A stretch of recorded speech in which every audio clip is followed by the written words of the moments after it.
planning a unit of work based on Supercat versus the Chip Thief. The first thing that I do when I'm planning a unit of work is think about what I'd like the writing outcome to be for the children. So this is based on the first bit where James receives the cat and then the cat finds out it's actually a supercat. And I thought it'd be quite good for the children to write a diary entry. When you're reading a longer book like this, it's useful to stop off at certain points and give the children writing opportunities as they're going along. I thought that the children could write a diary from a supercat's point of view when he finds out that it's not an ordinary cat. So, as my WAGOLL, my model for the children's writing, I thought I would write a WAGOLL from the point of view of James, a diary from James on the day of his 7th birthday when he receives Supercat. He's actually quite disappointed that he's got a cat and not a more exciting animal. So the children have got a model for their own writing, but then are exercising their own independence as well. So the next thing to do is to go across to Appendix 2 from the National Curriculum and jot down the elements of grammar and punctuation that I think would be useful for a diary entry. So not just random bits of grammar and punctuation that the children are going to just be shoving in anyhow and that actually aren't pertinent to a diary, but elements that I know will be useful when writing in this form.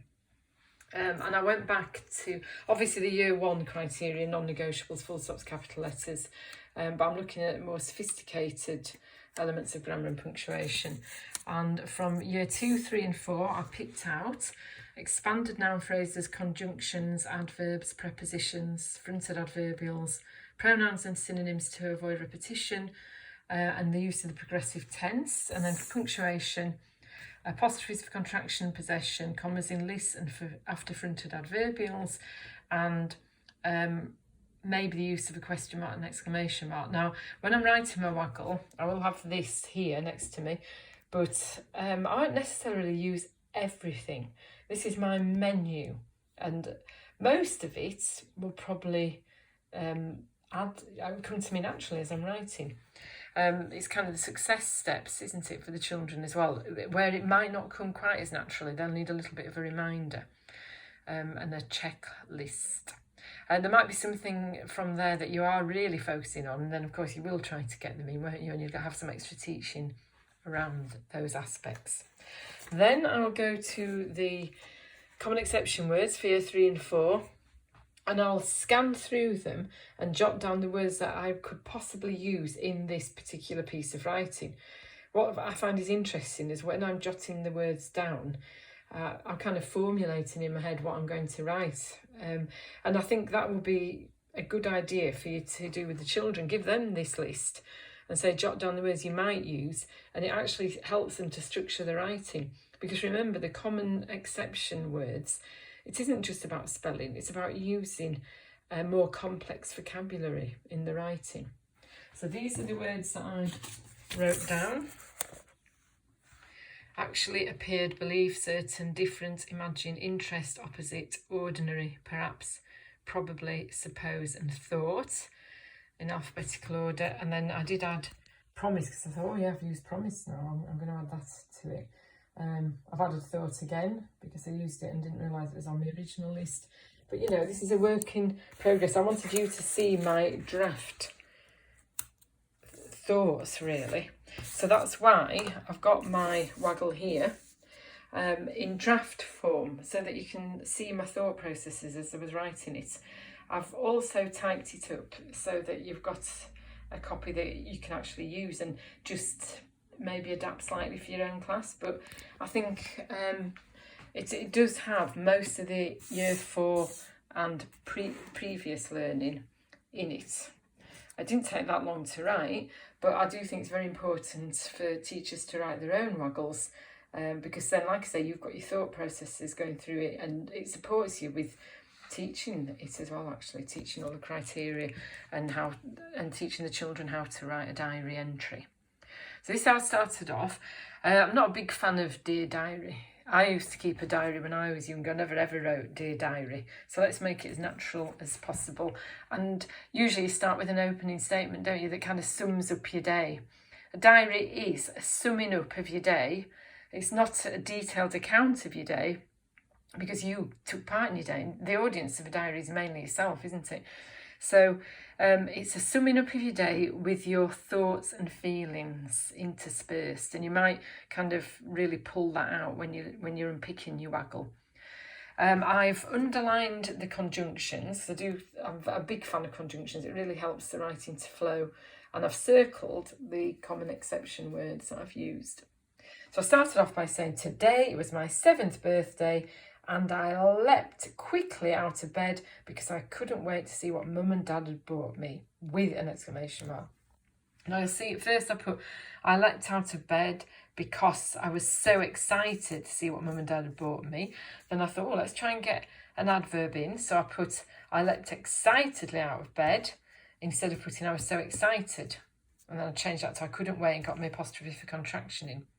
I later changed excitedly to quickly because I'd got the word exciting here. And of course, part of Year 4 learning is to avoid repetition by thinking of synonyms and using pronouns. So that's the first bit.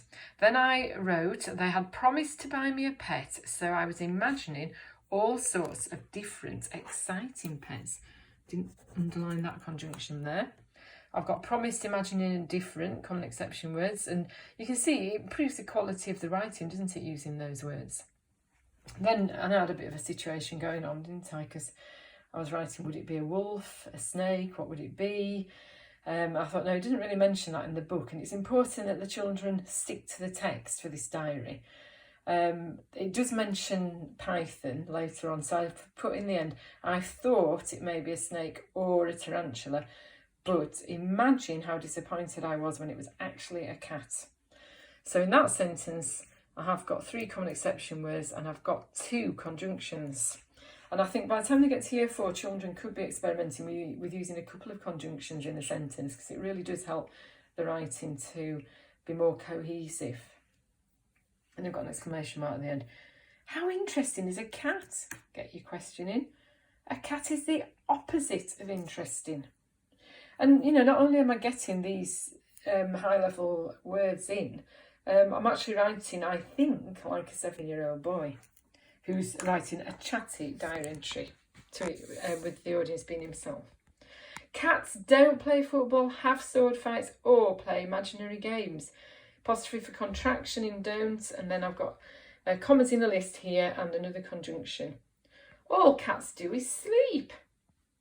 However, frontal adverbial, I suppose I'm going to have to make the best of it, and perhaps I could even be surprised. Short, sweet, very sweet actually. If a child in your class wrote this, you know, it's not too long a bit of writing. I think they'll probably enjoy writing it. And, you know, look at the evidence you've got there of how they're developing as writers. You know, there's only one frontal adverbial, but, you know, being a good writer isn't about cramming as much of that in as possible. It's about using it as a menu and putting together a really interesting piece of writing for the reader that does have the elements you need in, but not too many of them. Just a nice selection to put together a nice engaging piece of writing.